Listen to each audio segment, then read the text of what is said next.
Hello everyone, good evening. Welcome back to another new blog, another new day. চলো শুরু করা যাক আরও একটা নতুন ব্লগ। তো এখন অলমোস্ট 8টা বাজছে আর আজকে হলো শিবরাত্রি, যার জন্য এরকম সুন্দরভাবে সেজে গুজে এখন আমরা দুজনে যাচ্ছি 108 শিব মন্দির বাবার মাথায় জল ঢালতে। কালকেও জল ঢালবো। সো এখন থেকে ব্লগটা স্টার্ট করছি। কালকে গিয়ে শেষ হবেন। কালকে আমাদের একটা প্ল্যানিং আছে, আমরা এক জায়গায় যাবো। I think title and thumbnail থেকে তোমরা বুঝেই গেছো, বাট স্টিল কালকে যখন যাব তখন তো সব কিছুই শেয়ার করবো। সো ব্লগটা স্কিপ না করে দেখতে থাকো। অনেক স্পিডে দিলাম ইন্ট্রোটা, কারণ এখন আর হাতে টাইম নেই। ও ফোনে কথা বলছে, জাস্ট ফোনটা নামাবে আর বেরোতে হবে, তাই আর কি যতটা পারলাম ঝটপট করে ইন্ট্রোটা দিয়ে নিলাম। তো চলো এখন বেরোই। আমাদের পইতে আর সিদ্ধি নিতে বাকি ছিল, তো ওই দুটো নেওয়া হয়ে গেছে। এখন এলাম মিষ্টির দোকানে ঠাকুরের জন্য মিষ্টি নিতে।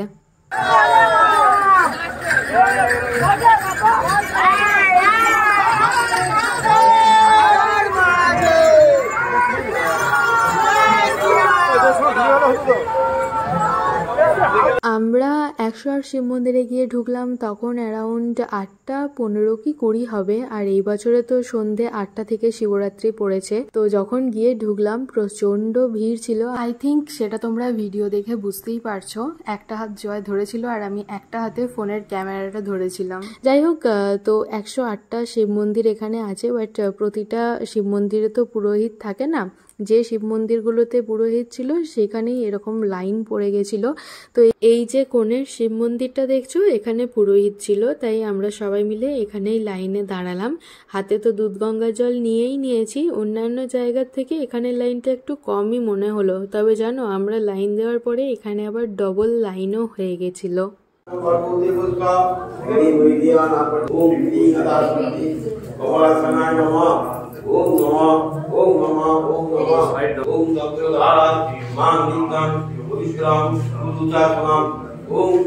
আমি তো ভোলে বাবার মাথায় জল ঢেলে নিলাম। তো আমরা একসাথে 5 জন ছিলাম, 5 জনাই একসঙ্গে এই মন্দিরের ভিতর ঢুকে পড়েছি। তার মধ্যে ছিল দুটো পুরোহিত, তো একটু সরানোর জায়গা ছিল না, পুরো প্যাকড আপ হয়ে গেছিল। আর তার মধ্যেই আমরা পুজো দিলাম। তো এখন বাইরে চলে এসেছি, আর বাইরের এই জায়গাটাতে সবাই ধূপ মোমবাতি দিচ্ছিল। তো আমরাও এখানে ধূপ মোমবাতি জ্বালিয়ে ঠাকুরকে দেখিয়ে দিয়ে দিলাম।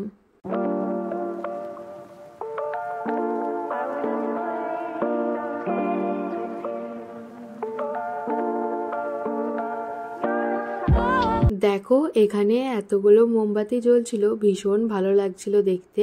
আর ফটো তো জাস্ট ফাটাফাটি আসছিল। এবারে তোমাদেরকে ভিড়টা দেখাচ্ছিলাম। এখানে আবার প্রোগ্রামও হচ্ছিল। এখান থেকে বেরিয়ে আমার একটা জায়গায় যাওয়ার ভীষণ ইচ্ছা হচ্ছিল, আর তার জন্য আমি বায়নাও করেছিলাম। বুঝতেই পেরেছো কোথায় চলে এসেছি। তো আমরা এসেছি পাঞ্জাবি ধাবাতে। ফার্স্ট টাইম এলাম পাঞ্জাবি ধাবাতে। বরাবর শুনে এসেছি পাঞ্জাবি ধাবার লস্যি ভীষণই ভালো হয় খেতে, সেটাই আজকে ট্রাই করতে এলাম। এখানে চেয়ার টেবিলে বসারও অপশন ছিল আর এই তক্তাতে বসারও অপশন ছিল। আমরা তক্তাটাই চুজ করে নিলাম। 108 শিব মন্দির থেকে পাঞ্জাবি ধাবার ডিস্টেন্স হার্ডলি 5 মিনিট। তো আমাদের সঙ্গে একজন দাদা ছিলেন, ওনার চেনা জানা ছিল এখানে, যার জন্য আমাদের লস্যিটা স্পেশালভাবে বানিয়ে দিয়েছিল।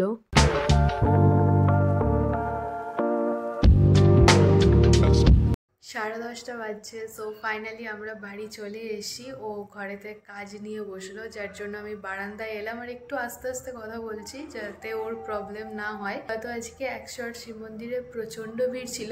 ভিড় হবে এটাই স্বাভাবিক, বাট আমরা যখন ঢুকলাম তখন যতটা ভিড় ছিল, আমরা যখন বেরোলাম তখন ভিড়টা অনেকটাই হালকা হয়ে গেছিলো। এনিওয়েজ আজকে অনেক মজা হয়েছে। তারপরে তো আমরা গেলাম পাঞ্জাবি ধাবাতে। এই ফার্স্ট টাইম গেলাম পাঞ্জাবি ধাবাতে, আর ওখানকার লস্যিও এই ফার্স্ট টাইম ট্রাই করলাম। জাস্ট অসাম ছিল লস্যিটা। তো আজকের ব্লগটা এতটাই থাকবে, বাদ বাকি ব্লগটা কালকে কন্টিনিউ হবে। Hello everyone, good morning.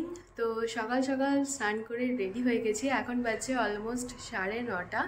তো শাড়ি পরলাম আজকেও বাবার মাথায় জল ঢালবো। অন্যান্য বছর শিবরাত্রিতে আমি একদিনই শিবরাত্রি করি, বাট এই বছরে কেন জানি না মন চাইলো, তাই 2 দিনই করে নিলাম। কালকে যদিও জয় করেছিল, তাই আর কি ওর সাথে আমি করলাম, আর আজকে তো আমি করছি একা। তো প্রথমে বাড়ির শিব ঠাকুরের মাথায় জল ঢালবো, আর তারপরেই আমাদের পাশেই একটা বাড়ি আছে, তো ওখানে যাব জল ঢালতে। ঠাকুর ঘরে চলে এসেছি। তো আমার শাশুড়ি মা সিংহাসন থেকে শিব ঠাকুর আর শিব ঠাকুরের ত্রিশূলটা নামিয়ে দিয়েছেন। তো উনি আমাকে সব কিছু জোগাড় করে দিচ্ছিলেন আর বলে বলে দিচ্ছিলেন যে আমি কোনটার পর কি করব না করব সবই আর কি। তবে আমার ফোনটা একদমই ঠিক করে রাখা হয়নি, যার জন্য ভিডিওটা এরকম এসছে। আগে ওম নমঃ শিবায় করে 3 বার জল দাও ঠাকুরের মাথায়, নিবেদন করবে।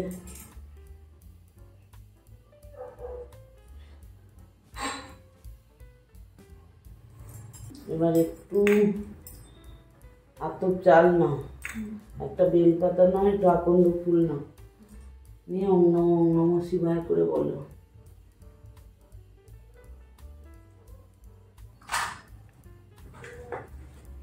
এবার একটুখানি ঘি দাও, না মাথার উপরে দাও।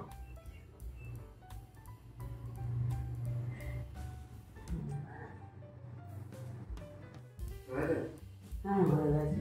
এবার বাড়ি যাবো, তোমার শিবের সঙ্গে দেখা করে নাও।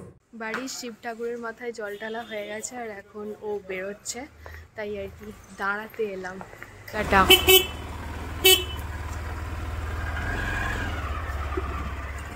এখন অলমোস্ট 11:15, তো আজকের ব্লগটা আপলোড করে দিলাম। ব্যাগ প্যাক করে নিয়েছি, যা যা নেওয়ার ছিল সমস্ত কিছু নিয়ে নিয়েছি। জাস্ট আমার দুটো শাড়ি আছে, ওই দুটো ভাঁজ করতে হবে।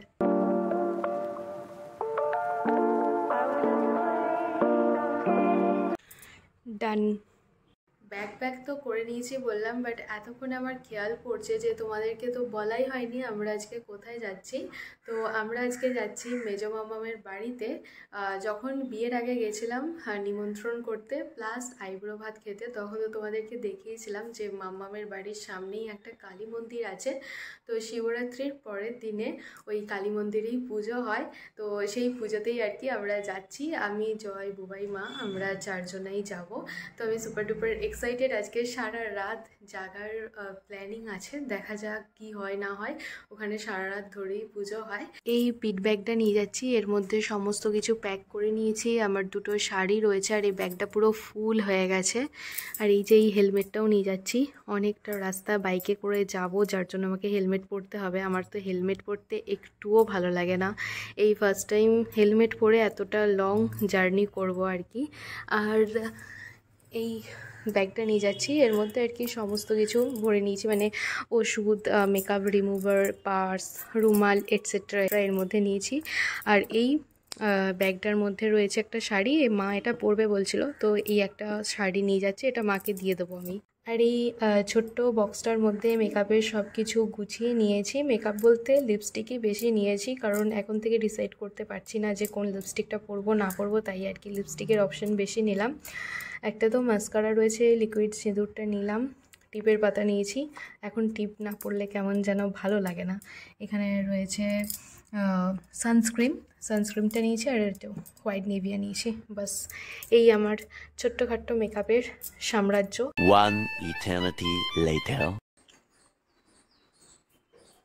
বাবা লাগছে, ক্লিপ লাগানো আছে।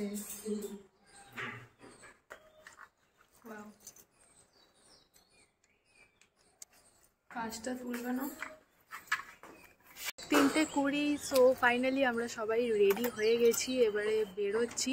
হেলমেট পরেছি তো নিজের কথাই নিজের কেমন কেমন যেন শুনতে লাগছে। এমনই কি হয়? ভালো লাগে না পড়তে, বাট স্টিল পড়তে হয়েছে। একটুও ভালো লাগছে না পড়ে থাকতে। আমরা তো এখন সদরঘাট পেরিয়ে গেছি, বাট এক্স্যাক্ট কোন জায়গায় আছি বলতে পারবো না। তবে দেখো ডান দিকে গাছের শাড়িটা কি ভালো লাগছে না দেখতে। যাওয়ার সময় বাসের চাপ তেমন তো ছিল না, টুকটাক লরির চাপ ছিল। একটু রাস্তা যেতে না যেতেই জ্যাম পাচ্ছিলাম, রাস্তায় কাজ চলছিল তার জন্য।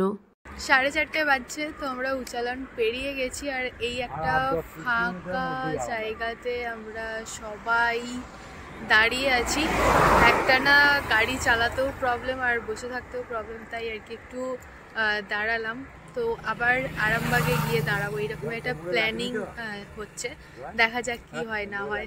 তো আমরা আরামবাগে চলে এসেছি। এই যে একটা চায়ের দোকানে দাঁড়িয়েছি, সবাই একটা করে বিস্কুট নিয়েছি। আমি একটা নিমকি, মা একটা জানি না এটা কি বিস্কিট, আর ও নিয়েছে বাদাম বিস্কিট।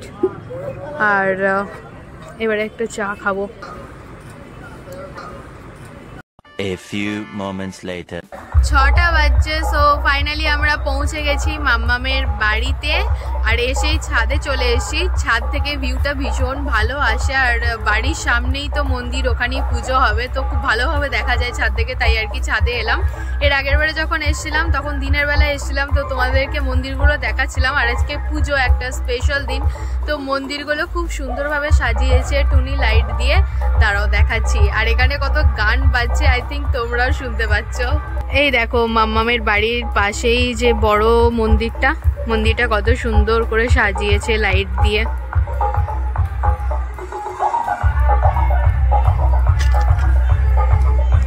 আর এই দিকের মন্দিরটা দেখো, ওই যে দূরে কালী মন্দিরটা, এই কালী মন্দিরেই আজকে রাতে কালী পুজো হবে।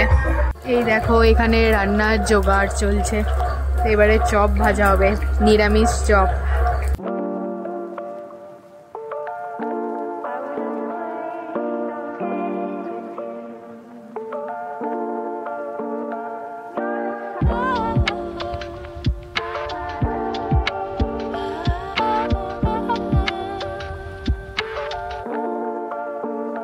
সাড়ে 8টা বাজছে, তো আমি ফুললি রেডি হয়ে গেছি বাইরে ঠাকুর দেখতে যাওয়ার জন্য। আর রিসেপশনে যে সকালে যে শাড়িটা পরেছিলাম ওই শাড়িটাই এখন পরে নিলাম। জয় তো অনেক আগেই রেডি হয়ে গেছে, যার জন্য ও খাটে শুয়ে আছে। তো চলো এবার যাই, ঠাকুরটা দেখে আসি। চলে তো এসেছি মন্দিরে, কিন্তু সামনে এত ভিড় ছিল যে আমরা ভিতরের দিকে যেতেই পারিনি। আচ্ছা, একটা জিনিস কি তোমরা নোটিস করেছো? যদি করে থাকো তাহলে এখনই ভিডিওটা পজ করো আর কমেন্টে জানাও, আমি তোমাদের সাথে পরে শেয়ার করছি যে কি বলছিলাম। মাম্মামদের বাড়ির সামনে যে মন্দিরটা ছাদ থেকে দেখালাম, সেটাই বাইরে থেকে তোমাদের সাথে শেয়ার করলাম। আর কালী মন্দিরের সামনেটা গাঁদা ফুল দিয়ে তো ভীষণ সুন্দরভাবে সাজিয়েছে। এখানেই একটা ছোটোখাটো মেলা বসে, তো আমরা এখন যাচ্ছি মেলা এক্সপ্লোর করতে। এর আগের বছর যখন এসেছিলাম অনেক ধরনের দোকান বসেছিল, বাট এবছরে দেখলাম শুধুমাত্র বাচ্চাদেরই খেলনার দোকান বসেছে। এইদিকে দেখো মিষ্টির দোকানে সব জিনিস কি সুন্দরভাবে সাজানো আছে। এই বছরে আবার দেখলাম এখানে অরিজিনাল ট্যাটুরও দোকান বসেছে।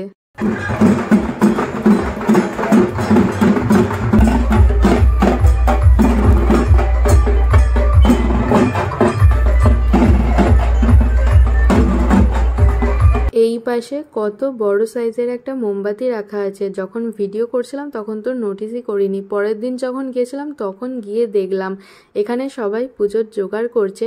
প্রথমবারে তো চান্স পাইনি ভিতরে আসার, এবারে মা, মাম্মাম, কাকিমা সবাই এসেছিল পুজোর ডালা দিতে, তো মায়েদের সাথেই আমিও এসেছিলাম। এই কালী মায়ের কিন্তু জিভ নেই, আই হোপ এবারে তোমরা নোটিস করবে।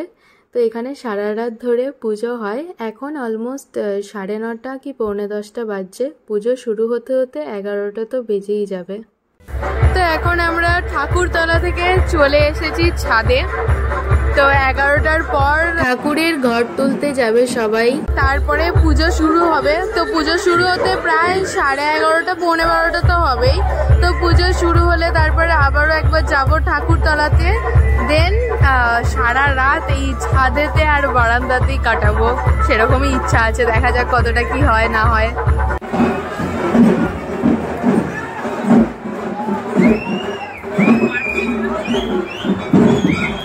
এখন প্রায় 11:30 কি 11:45 বাজছে। বসে পড়লাম রাতের ডিনার করতে। আজকের ডিনারে ছিল গরম গরম ফুলকো ফুলকো কড়াইশুঁটির কচুরি, আর সাথে ছিল এঁচোড় আলুর তরকারি, শাহি পনির।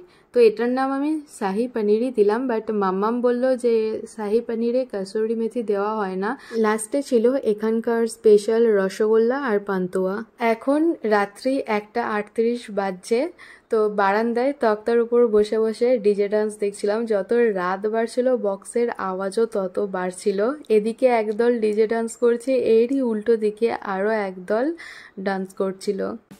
এখন অলমোস্ট 3টে বাজছে, তো এখনো অবধি পুজো কমপ্লিট হয়নি। আজকে সারা রাত জেগে থাকার প্ল্যানিংয়েই ছিলাম, তো এখন অবধি জেগে আছি। আই হোপ কি যতক্ষণ না পুজো শেষ হবে ততক্ষণ আমি জেগে থাকবো। তো আরও একবার যাবো ঠাকুরতলায়, তাই আর কি শাড়িটা পরে আছি আর সবকিছু জুয়েলারি খুলে নিয়েছি, আর জুয়েলারি পরে থাকতে ইচ্ছে করছে না। তো চলো এই ব্লগটাকে এখানেই এন্ড করে দিচ্ছি। যদি কিছু ভালো লেগে থাকে তাহলে please do like, share and subscribe. অবশ্যই কমেন্টে জানিও যে ব্লগটা দেখতে তোমাদের কেমন লাগলো। কাল আসছি নতুন একটা ভিডিও নিয়ে। ততক্ষণে সবাই ভালো থেকো, সুস্থ থেকো, সাবধানে থেকো, অবশ্যই সাবস্ক্রাইব করে আমার পাশে থেকো। চলো ফাইনালি আজকের মতো টাটা।